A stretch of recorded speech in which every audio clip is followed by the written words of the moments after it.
Le pape François vient d'arriver à Jakarta en Indonésie, première étape d'une visite de 12 jours en Asie, une tournée centrée sur le dialogue interreligieux, un long voyage pour le pape François âgé de 87 ans. À ce propos, les retraites spirituelles attirent de plus en plus, notamment auprès des jeunes catholiques en quête de calme et de déconnexion. Les demandes ont doublé en 2 ans. Des séjours de plusieurs jours ou plusieurs semaines dans une abbaye, un monastère. Comment expliquer le regain d'intérêt pour ces retraites spirituelles ?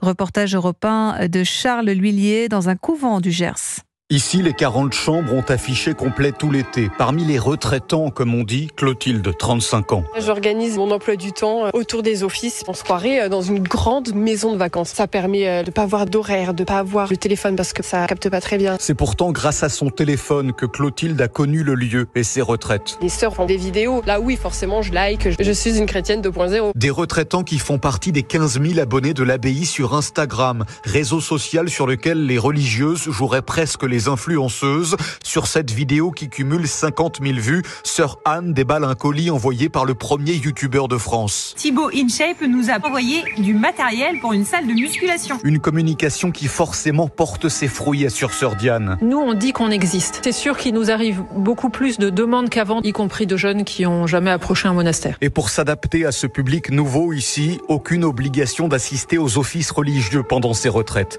Boulor, Charles L'Huillier, Europe 1.